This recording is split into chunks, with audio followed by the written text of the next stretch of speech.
ಓಂ ಶ್ರೀ ಗುರು ಬಸವಲಿಂಗಾಯ ನಮಃ. ಸರ್ವರಿಗೂ ಶರಣು ಶರಣ.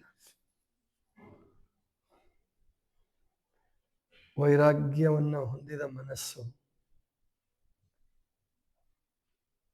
ಏಕಾಗ್ರತೆಯನ್ನು ಪಡೆಯುತ್ತೆ. ಏಕಾಗ್ರತೆ ಪಡೆದಂತಹ ಮನಸ್ಸು ತನ್ನ ಅದ್ಭುತವಾದ ಶಕ್ತಿಯಿಂದ ಆನಂದವನ್ನು ಪಡೆಯುತ್ತೆ. ಅದನ್ನೇ ಮುಂದಿನ ಸೂತ್ರದಲ್ಲಿ 17ನೆಯ ಸೂತ್ರದಲ್ಲಿ ಪತಂಜಲಿಗಳು ಹೇಳ್ತಾ ಇದ್ದಾರೆ. ವಿತರ್ಕ ವಿಚಾರ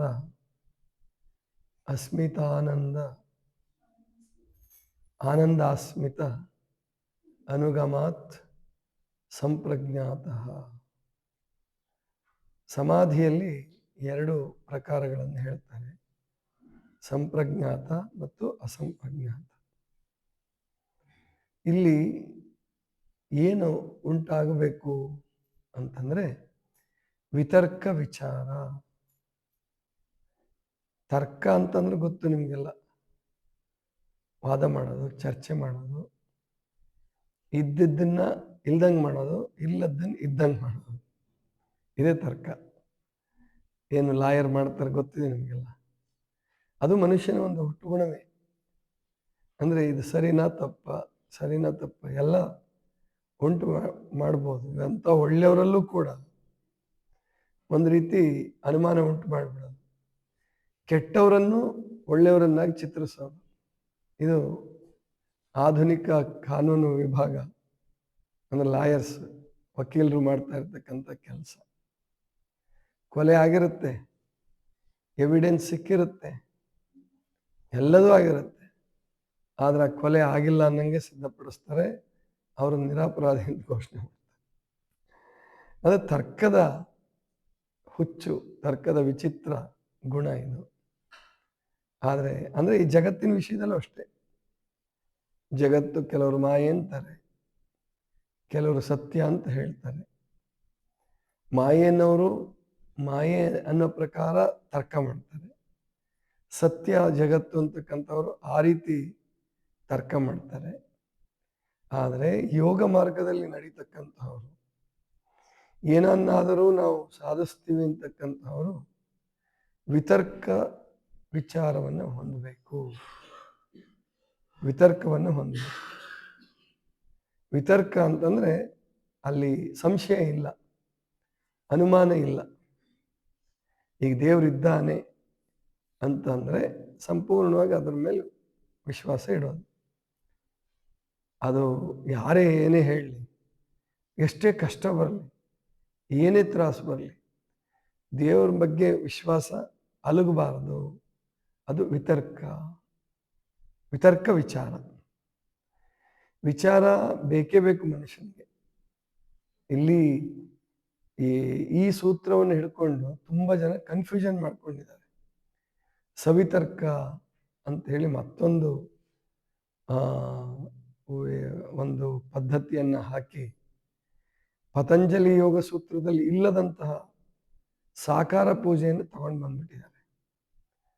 ಈ ಪತಂಜಲಿ ಯೋಗದಲ್ಲಿ ಪೂಜೆಗೆ ಅವಕಾಶ ಇಲ್ಲ, ಪೂಜೆ ಮಾಡೋದನ್ನು ಅವ್ರು ಹೇಳೋದೇ ಇಲ್ಲ. ಮುಂದಿನ ಸೂತ್ರದಲ್ಲಿ ಏನು ಮಾಡ್ತಾರೋ ನನಗೆ ಗೊತ್ತಿಲ್ಲ, ಯಾಕಂದರೆ ಇಲ್ಲ, ಪೂಜೆ ಎಲ್ಲೂ ಹೇಳ್ದಂಗೆ ಕಾಣಿಸಲ್ಲ, ಸಾಧನೆಗೆ ಒತ್ತು ಕೊಡ್ತಾರೋ. ಆದ್ದರಿಂದ ಇಲ್ಲಿ ನಂಬಿಕೆ, ಸಾಕಾರ ಮೂರ್ತಿಯಲ್ಲಿ ನಂಬಿಕೆ ಇಡ್ಬೋದು, ಸಗುಣ ನಿರ್ಗುಣ ಅಂತ ಹೇಳ್ಬೋದು. ಆದರೆ ಅದನ್ನು ಪೂಜೆ ಮಾಡಬೇಕು, ಅದನ್ನೇ ಆ ವಸ್ತುವನ್ನೇ ಧ್ಯಾನಿಸ್ಬೇಕು ಅನ್ನುವಂಥದ್ದಿಲ್ಲ. ಆದರೆ ಜಗತ್ತಿನಲ್ಲಾಗಿ ನಡೀತಾ ಇದೆ, ಅದು ನೀವು ಮಾಡ್ಬೋದು. ಆದರೆ ಈ ಸೂತ್ರದಲ್ಲಿ ಅವರು ಸ್ಪಷ್ಟವಾಗಿ ಹೇಳ್ತಿರೋದು ಏನಪ್ಪ ಅಂದರೆ ವಿತರ್ಕ ವಿಚಾರ ಇರಬೇಕು. ವಿಚಾರ ಅಂತೂ ಬೇಕೇ ಮನುಷ್ಯನಿಗೆ, ಸಾಧನೆ ಮಾಡುವ ಮನುಷ್ಯನಿಗೆ ವಿಚಾರ ಅನ್ನುವಂಥದ್ದು ಬೇಕು. ವಿಚಾರವೆಂಬ ಹೂವಾಯಿತು, ಆಚಾರವೆಂಬ ಕಾಯಾಯಿತು, ವಿಚಾರ ಸಹಿತವಾದ ಆಚಾರ. ಸ್ವಲ್ಪ ಆಚೆ ಹೋಗಿ ಬನ್ನಿ, ಕೆಮ್ಮಿದ್ದವರು. ಅದು ಇಲ್ಲಿ ತೊಂದರೆ ಕೊಡೋದು, ರೆಕಾರ್ಡ್ ಆಗುತ್ತೆ ಅದು ಕೂಡ. ಅಂದರೆ ಏನು ವಿತರ್ಕ ಅಂತಂತಂದರೆ ಯಾವುದೇ ರೀತಿಯಾದಂಥ ಸಂಶಯಕ್ಕೂ ಅವಕಾಶ ಇಲ್ಲದಂತಹ ವಿಚಾರ ಇರಬೇಕು. ವಿಚಾರ ಸಹಿತವಾದ ಆಚಾರ ಮನುಷ್ಯನನ್ನ ಮುಕ್ತನನ್ನಾಗಿ ಮಾಡುತ್ತೆ. ವಿಚಾರ ಇಲ್ಲದ ಆಚಾರ ಇರುತ್ತಲ್ಲ, ಈಗ ಬೇಕಾದಷ್ಟು ಪೂಜೆಗಳು, ನೇಮಗಳು, ವ್ರತಗಳು ಬೇಕಾದಷ್ಟನ್ನು ಮನುಷ್ಯ ತನಗೆ ಅನುಕೂಲ ಆಗಂಗೆ ತನಗೆ ಯಾವುದು ಖುಷಿ ಕೊಡುತ್ತೋ, ಅಥವಾ ಏನೋ ಯಾರೋ ಒಬ್ಬ ಹೇಳಿದ್ರು, ನೀನು 1 ತಿಂಗಳು ಮಾಲೆ ಹಾಕು ಭಾಳ ಚೆನ್ನಾಗಿ ಆಗ್ತೀಯ, ನಿನ್ನ ಇಚ್ಛೆಗಳೆಲ್ಲ ಈಡೇರ್ತವೆ ಅಂತ ಹೇಳಿದರು. ಇವನು ಹಾಕದ. ಅದು ಚಳಿಗಾಲದಲ್ಲೇ ಹಾಕಬೇಕು ಅಂತ ಹೇಳ್ದ, ಇವನು ಹಾಕದ. ಇದು ವಿತರ್ಕ ವಿಚಾರ ಪೂರಿತವಾದಂಥದ್ದಲ್ಲ, ವಿಚಾರಪೂರಿತವಾದಂಥದ್ದಲ್ಲ. ಆಮೇಲೆ ಅದೇನು ಮಾಲೆ ತೆಗೆದ್ಮೇಲೆ ಅವನು ಹೆಂಗೆ ಬೇಕಾದರೂ ಇರ್ಬೋದು, ಅವನಲ್ಲಿ ಆಂತರಂಗಿಕ ಬದಲಾವಣೆ ಬಂದಿಲ್ಲ, ಅಂತರಂಗದ ವಿಚಾರದಲ್ಲಿ ಬದಲಾವಣೆ ಬಂದಿಲ್ಲ.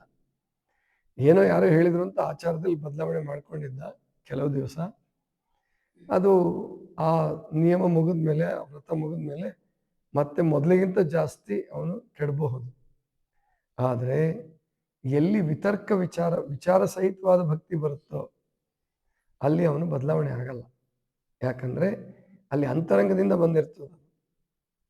ಆದ್ರಿಂದ ವಿತರ್ಕ ವಿಚಾರ ಆನಂದಾಸ್ಮಿತ, ಅಸ್ಮಿತ ಗುಣ ಅಂತ ಒಂದಿದೆ. ಇದು ಪಂಚಕ್ಲೇಶಗಳಲ್ಲಿ ಬರ್ತದೆ. ಅವಿದ್ಯಾ ಅಸ್ಮಿತ ಅಂತ ಬರ್ತದೆ. ಎರಡನೇದೇ ಪಂಚಕ್ಲೇಶಗಳು ಬರ್ತವೆ.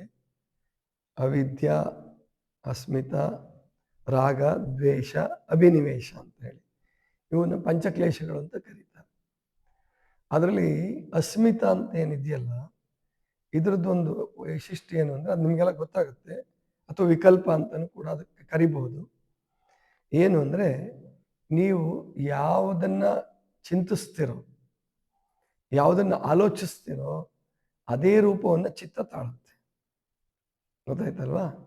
ಈಗ ಉದಾಹರಣೆಗೆ ನಿಮಗೆ ಬಂಗಾರದ ಬಗ್ಗೆ ಮೋಹ ಇತ್ತು ಅಂತ ಇಟ್ಕೊಳ್ಳಿ. ಬಂಗಾರ ಸಿಕ್ಕರೂ ಸರಿ, ಸಿಗದಿದ್ರೆ ಆ ಬಂಗಾರವನ್ನೇ ಧ್ಯಾನಿಸುವ ಶಕ್ತಿ ಮನಸ್ಸಿಗಿದೆ. ಬಂಗಾರ ಸಿಕ್ಕಂಗೆ, ಆಮೇಲೆ ರೇಟ್ ಎಲ್ಲ ಕಡಿಮೆ ಆದಂಗೆ, ವರದಕ್ಷಿಣೆಯಲ್ಲಿ ಬಂಗಾರ ಬಹಳ ಬಂದಂಗೆ, ಗೊತ್ತಾಯ್ತಲ್ಲ, ಅಥವಾ ಯಾವುದೋ ರೂಪದಲ್ಲಿ ಬಹುಮಾನದ ರೂಪದಲ್ಲಿ ಬಂಗಾರ ಬಂದಂಗೆ ಕಲ್ಪಿಸ್ಕೊಂಡು ಆ ಒಂದು ಕಲ್ಪನೆಯಲ್ಲಿ, ವಿಕಲ್ಪದಲ್ಲಿ ಆನಂದ ಪಡುವಂತಹ ಒಂದು ಗುಣ ಚಿತ್ತಕ್ಕಿದೆ. ಇದೇ ಕ್ಲಿಷ್ಟವೃತ್ತಿ ಆದಾಗ ಅವನು ದುಃಖಿತನಾಗ್ತಾನೆ. ಅದು ಸಿಗದೇ ಇದ್ದಾಗ ಬಯಸಿ ಬಯಸಿ ಬಯಸಿ ಕನಸಲ್ಲಿ ಕಂಡು ಸಿಗದೇ ಇದ್ದಾಗ ಬೇಜಾರಾಗ್ತದೆ. ಆದರೆ ಇಷ್ಟು ನಿಮಗೆ ಇಷ್ಟೊತ್ತು ಏನು ಬೇರೆ ಬೇರೆ ಸೂತ್ರಗಳು ಹೇಳಿದ್ವಲ್ಲ ಹಿಂದಿನಿಂದ, ವೈರಾಗ್ಯ, ಅಭ್ಯಾಸ ಎಲ್ಲ ಮಾಡಿಕೊಂಡು ವೃತ್ತಿಗಳನ್ನು ನಿಯಂತ್ರಣ ಮಾಡುವ ಶಕ್ತಿ ಬಂದಾಗ ಅವನಿಗೆ ಆನಂದಾಸ್ಮಿತೆ ಉಂಟಾಗತ್ತೆ. ಅಂದರೆ ಆನಂದದ ಭಾವ, ಚಿತ್ತ ಏನೂ ಇಲ್ಲದೆ, ಬಂಗಾರದ ಕಲ್ಪನೆ ಇಲ್ಲದೆ, ಮೂರ್ತಿಯ ಕಲ್ಪನೆ ಇಲ್ಲದೆ, ಅಂದರೆ ಯಾವುದೋ ದೇವ್ರ ಮೂರ್ತಿ ಇಟ್ಕೊಂಡು ಆ ದೇವ್ರ ಮೂರ್ತಿನ ತನಗೆ ಹೊಳ್ದಂಗೆ, ಅದು ಬಂದು ಆಶೀರ್ವಾದ ಮಾಡ್ದಂಗೆ, ಕೇಳಿದ್ದೆಲ್ಲ ವರ ಕೊಟ್ಟಂಗೆ ಹಿಂಗೆಲ್ಲ ಅನ್ಕೊಂತಾರಲ್ಲ, ಇದು ಯಾವುದೂ ಆಗ್ಲಾರ್ದೇನೆ ಆನಂದ ಉಂಟಾಗತ್ತೆ ಚಿತ್ತಕ್ಕೆ. ಯಾವಾಗ ಅಂದರೆ ಚಿತ್ತವೃತ್ತಿಗಳು ನಿರೋಧ ಆದಾಗ. ಅದೇ ಸಂಪ್ರಜ್ಞಾತ ಸಮಾಧಿ. ಈ ವಿಜ್ಞಾನಿಗಳಲ್ಲಿ ನಾವು ಕಾಣ್ತೀವಿ, ಇದನ್ನು ವಿಜ್ಞಾನಿಗಳಲ್ಲೂ ಕಾಣ್ತೀವಿ, ಆಟಗಾರರಲ್ಲೂ ಕಾಣ್ತೀವಿ. ಆಮೇಲೆ ಒಬ್ಬ ಶ್ರದ್ಧಾವಂತ ಓದುಗ, ವಿದ್ಯಾವಂತ, ಅವನಲ್ಲೂ ನಾವು ಈ ಸಂಪ್ರಜ್ಞಾತ ಸಮಾಧಿಯನ್ನು ಕಾಣಬಹುದು. ಹೇಗೆ ಅಂದರೆ, ವಿಜ್ಞಾನಿ ಏನೋ ಒಂದು ಸಂಶೋಧನೆ ಮಾಡಲಿಕ್ಕೆ, ಚರ್ಚೆ ಬರೀಲಿಕ್ಕೆ ಶುರು ಮಾಡ್ತಾನೆ. ತಾನು ಅದನ್ನು ಊಹೆ ಮಾಡ್ತಾನೆ. ಊಹೆ ಮಾಡಿ ಅದಕ್ಕೆ ಸೂತ್ರಗಳನ್ನು ರಚನೆ ಮಾಡೋಕ್ಕೆ ಶುರು ಮಾಡ್ತಾನೆ. ಸೂತ್ರ ರಚನೆ ಮಾಡುವಾಗ ಅವನು ಇಷ್ಟು ತಲ್ಲೀನಾಗ್ತಾನಲ್ಲ, ಹೊರಗಿನ ಯಾವ ವಿಷಯವೂ ಅವನಿಗೆ ಹೋಗೋದಿಲ್ಲ, ಯಾವ ಚಿಂತೆನೂ ಅವನನ್ನು ಆವರಿಸೋದಿಲ್ಲ. ಒಂದು ಸಾರಿ ಒಂದು ಘಟನೆ ನಡೆದಿದ್ದನ್ನು ಹೇಳ್ತಾರೆ ಸಿದ್ದೇಶ್ವರ ಪ್ರವಚನದಲ್ಲಿ. ಇಬ್ಬರು ವಿಜ್ಞಾನಿಗಳು ಲ್ಯಾಬಲ್ಲಿ ಕೂತಿದ್ರು, ಯಾವುದೋ ಸೂತ್ರದ ಬಗ್ಗೆ ಬಹಳ ಆಳವಾಗಿ ಚಿಂತನೆ ಮಾಡಿದರು, ಮಾತಾಡಿದರು. ಊಟದ ಸಮಯ ಆಯಿತು, ಮಧ್ಯಾಹ್ನ ಊಟದ ಸಮಯ ಆಯಿತು. ಇಬ್ಬರದು ಅಕ್ಕಪಕ್ಕದ ಮನೆ, ಲ್ಯಾಬಿಂದ ಪ್ರಯೋಗಶಾಲೆಯಿಂದ ಬಂದವರೇ ಅಲ್ಲಿ ಮನೆ ಮುಂದೆ ನಿಂತ್ಕೊಂಡ್ರು. ಒಂದು ಮರದ ನೆರಳು ಪ್ರಾಯಶಃ. ಆ ನೆರಳಲ್ಲಿ ಕೂತ್ಕೊಳ್ಳಿಲ್ಲ ಅವರು, ನಿಂತ್ಕೊಂಡ್ರು. ವಿಚಾರ ಬರಕ್ಕೆ ಶುರುವಾಯಿತು. ಅವ್ರೇನು ಹಿಂದೆ ಸೂತ್ರ ಯೋಚನೆ ಮಾಡಿದ್ರಲ್ಲ ಅದ್ರ ಬಗ್ಗೆ ವಿಚಾರಗಳು ಮನಸ್ಸಿಂದ ಮನಸ್ಸ ಚಿತ್ತ ಅಂತಾನೆ ಕರಿಬೇಕು ಅದನ್ನ. ಚಿತ್ತದ ಆಳದಿಂದ ಬರಕ್ಕೆ ಶುರುವಾಯಿತು. ಚರ್ಚೆ ಮಾಡಿದ್ರು, ಮಾತಾಡಿದ್ರು. ಮನೆಯಿಂದ ಸ್ವಲ್ಪ ದೂರ ಇರ್ಬೋದು. ಎಷ್ಟು ಮಟ್ಟಿಗೆ ಅವ್ರು ತಲ್ಲೀನರಾಗಿದ್ರು ಅದರಲ್ಲಿ ಚರ್ಚೆಯಲ್ಲಿ ಅಂತಂದ್ರೆ 2 ಗಂಟೆ ಸಮಯ ಅದರಲ್ಲೇ ಕಳೆದ್ಬಿಟ್ರು. ಎಷ್ಟು ಅವರು ಮಗ್ನರಾಗಿದ್ರು ಅಂದ್ರೆ ಸಮಯ ನೋಡ್ಕೊಂಡ್ರು 3 ಗಂಟೆ ಆಗಿತ್ತು. ಅವ್ರಿಬ್ರಿಗೂ ಒಂದು ಸಂಶಯ ಬರಕ್ಕೆ ಶುರು ಆಯ್ತು. ನಾವು ಇಬ್ರು ಊಟಕ್ಕೆ ಅಂತ ಬಂದ್ವಿ ಅಲ್ವಾ, ಊಟಕ್ಕೆ ಹೋಗಿದ್ವ ಮನೆಗೆ? ಗೊತ್ತಾಯ್ತಲ್ಲ, ಅಷ್ಟು ತಲ್ಲೀನರಾಗಿದ್ದಾರೆ. ಊಟಕ್ಕೆ ಹೋಗಿದೀವಿ ಅಥವಾ ಹೋಗಿಲ್ಲ ಅನ್ನೋ ಹಸಿವಿನ ಭಾವ ಇಲ್ಲ. ಹೋಗಿ ಊಟ ಮಾಡಿದ್ವಲ್ಲ ಅಂತ ಗೊತ್ತಾಗ್ತಾ ಇಲ್ಲ ಅವ್ರಿಗೆ. ನಾವು ಟೈಮ್ ನೋಡ್ಕೊಂಡ್ರು 3 ಗಂಟೆ ಆಗಿದೆ. 3 ಗಂಟೆ ಆಗಿದೆ ಅಂದ್ರೆ ಊಟ ಮಾಡಿದೀವಿ ಅನ್ಸುತ್ತೆ, ನಡಿ ಹೋಗೋಣ ಲ್ಯಾಬ್ಗೆ ಅಂತ ಮತ್ತೆ ವಾಪಸ್ ಲ್ಯಾಬ್ಗೆ ಬಂದರು. ಅಂದ್ರೆ ಇದಿದೆಯಲ್ಲ, ಇಲ್ಲಿ ಒಂದು ವಿಷಯ ಬೇಕಾಗಿದೆ ಅವರಿಗೆ, ಸಮಾಧಿ ಸ್ಥಿತಿ. ಅದು ಕೂಡ ಅವ್ರಿಗುಂಟಾಗಿದ್ದು ಸಮಾಧಿ ಸ್ಥಿತಿ. ಅದು ಏಕಾಗ್ರತೆಯ ಪರಿಣಾಮ, ಸಾಧನೆಯ ಪರಿಣಾಮ, ಚಿಂತನೆಯ ಪರಿಣಾಮ, ಜೊತೆಗೆ ಸನ್ನಡತೆಯ ಪರಿಣಾಮ. ಅವರಲ್ಲಿ ದುಶ್ಚಟಗಳಿಲ್ಲ, ದುರ್ಗುಣಗಳಿಲ್ಲ, ಯಾರದ ಬಗ್ಗೆ ಮೋಹ ಇಲ್ಲ, ಹೊಟ್ಟೆ ಕಿಚ್ಚಿಲ್ಲ, ಏನೂ ಇಲ್ಲ. ಅರಿಷಡ್ ವರ್ಗಗಳು ಅಲ್ಲಿ ಉದಾತ್ತೀಕರಣ ಆಗೋಗ್ಬಿಟ್ಟಿದ್ದಾವೆ. ಅಷ್ಟೇ ಅಲ್ಲ, ಹುಟ್ಟುಗುಣಗಳು, ಹಸಿವು ಅವ್ರಿಗೆ ಅದು ಉದಾತ್ತೀಕರಣಗೊಂಡು ನಾವು ಹೋಗಿ ಉಂಡಿದೀವ, ಊಟ ಮಾಡಿದೀವ, ಇಷ್ಟೆಲ್ಲ ಟೈಮ್ ಆಗಿದೆ ಅಂದರೆ ನಮಗೆ ಹಸಿವಿಲ್ಲ ಅಂದರೆ ತೃಪ್ತಿ ಆಗಿದೆ, ನಾವು ಊಟ ಮಾಡಿದೀವಿ ನಡಿ. ಅಕಸ್ಮಾತ್ ಮನೆಗೆ ಹೋಗಿ 2ನೇ ಸಾರಿ ಊಟ ಕೊಡಿ ಅಂತ ಕೇಳಿದ್ರೆ ಏನನ್ಕೋಬೋದು? ಬೇಡ, ಲಾಭ ಹೋಗ್ಬಿಡೋಣ ಅಂತ ಹೋದ್ರು ಅಂತ ಹೇಳಿ ಅಂತ ಘಟನೆ ನಡೀತಿತ್ತು ಅಂತ ಹೇಳ್ತಾರೆ. ಲೂಯಿ ಪಾಸ್ಚರ್ ಜೀವನದಲ್ಲೂ ಒಂದು ಘಟನೆ ನಡೆಯುತ್ತೆ. ಲೂಯಿ ಪಾಸ್ಚರ್ ನಿಮಗೆಲ್ಲ ಗೊತ್ತು, ಈ ರೇಗಿಸ್ ಅದಕ್ಕೆ ಔಷಧಿ ಕಂಡಿಡ್ದಂಥವನು. ಅಂದರೆ ಇದು ನಡೆದ ಘಟನೆ 19ನೇ ಶತಮಾನಕ್ಕಿಂತ ಮುಂಚೆ, ವಿವೇಕಾನಂದರಿಗಿಂತ ಮುಂಚೆ ಲೂಯಿ ಪಾಸ್ಚರ್. ಅಂದರೆ 1790, 80ರ ದಶಕದಲ್ಲಿ ನಡೆದಂಥ ಘಟನೆ ಇದು. ಅವನು ಮದುವೆ ಆಗಬೇಕು, ಚರ್ಚಲ್ಲಿ ಮದುವೆ ಆಗಬೇಕು. ಸರಿ, ಎಲ್ಲ ಸಿದ್ಧತೆ ಆಗಿದೆ. ಆಮೇಲಿಂದ ಏನು ವಧುವನ್ನು ಕರ್ಕೊಂಬಂದಿದ್ದಾರೆ, ಎಲ್ಲ ಆಗಿದೆ.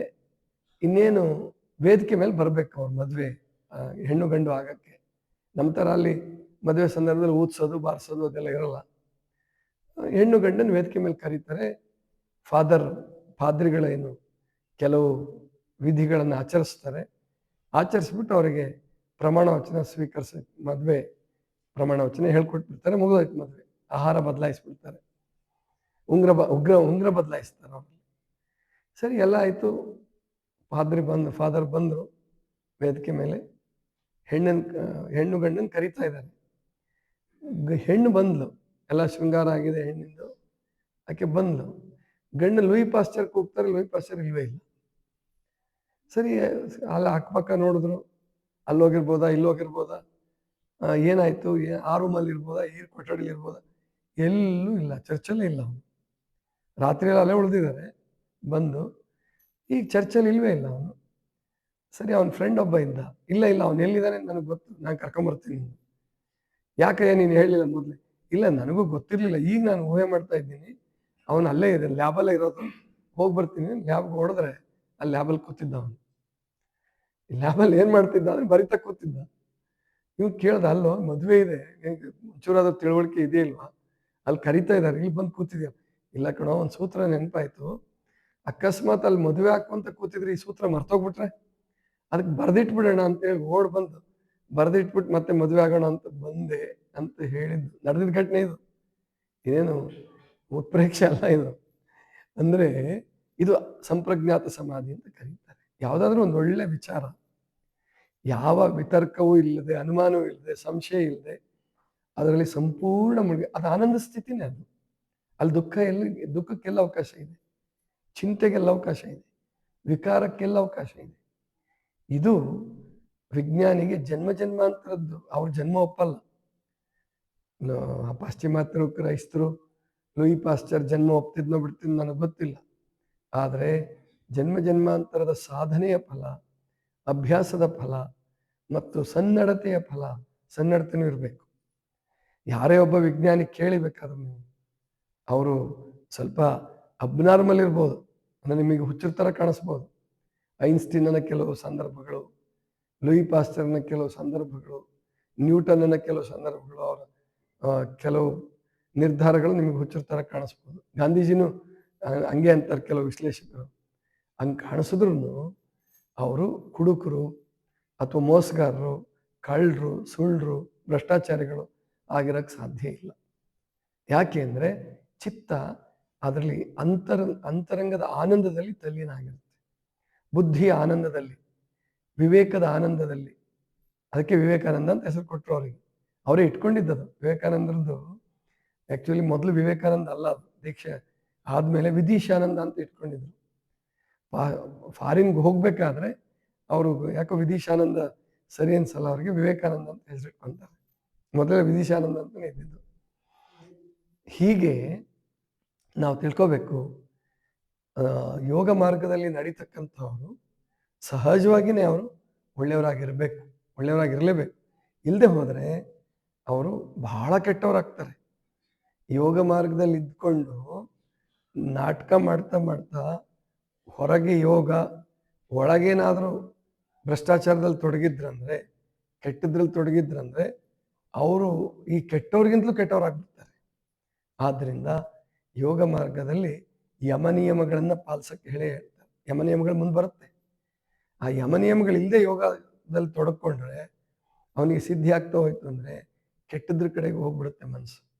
ಆದ್ದರಿಂದ ಯಮನಿಯಮಗಳನ್ನು ಪಾಲಿಸ್ಕೊಂಡು ಇವುಗಳನ್ನು ಮಾಡಬೇಕು. ಮೊದಲೇ ಸಮಾಧಿ ಪಾದ ಹೇಳ್ಬಿಡ್ತಾರೆ ಅವರು. ಸಾಧನಾ ಪಾದ ಮುಂದೆ ಎರಡನೇದು. ಮೊದಲನೇ ಸಮಾಧಿ ಪಾದನೇ ಹೇಳ್ತಾ ಇದ್ದಾರೆ. ಅಂದರೆ ಸಮಾಧಿಯ ಪರಿಚಯ ಮಾಡಿಕೊಡ್ತಾ ಇದ್ದಾರೆ. ಇಂಥದ್ದಾಗತ್ತಪ್ಪ ನಿನಗೆ ಯೋಗ ಮಾಡೋದ್ರಿಂದ ಸಂಪ್ರಜ್ಞಾತ ಸಮಾಧಿ ಉಂಟಾಗುತ್ತೆ, ಇಷ್ಟೆಲ್ಲ ಆಗುತ್ತೆ ಚಿತ್ತವೃತ್ತಿಗಳನ್ನು ನಿರೋಧಿಸೋಕ್ಕೆ. ಅದು ಹೇಗೆ ಅನ್ನೋದನ್ನು ಮುಂದೆ ಸಾಧನಾ ಪಾದದಲ್ಲಿ ಹೇಳ್ತಾರೆ. ಇದಿನ್ನೂ ಮುಂದುವರಿಯುತ್ತೆ. ಸಂಪ್ರಜ್ಞಾತ ಸಮಾಧಿ ಆದಮೇಲೆ ಬೇರೆ ಬೇರೆ ವಿಷಯಗಳನ್ನು ಹೇಳ್ತಾ, ಅಭ್ಯಾಸ ವೈರಾಗ್ಯಗಳ ಬಗ್ಗೆ ವಿವರವಾಗಿ ಹೇಳ್ತಾ, ಆಮೇಲೆ ನಮ್ಮನ್ನು ಸಾಧನಾ ಪಾದಕ್ಕೆ ಕರ್ಕೊಂಡು ಹೋಗ್ತಾರೆ. ಇದಿಷ್ಟು ಇವತ್ತಿನ ಚಿಂತನ. ಸರ್ವರಿಗೂ ಶರಣ ಶರಣ.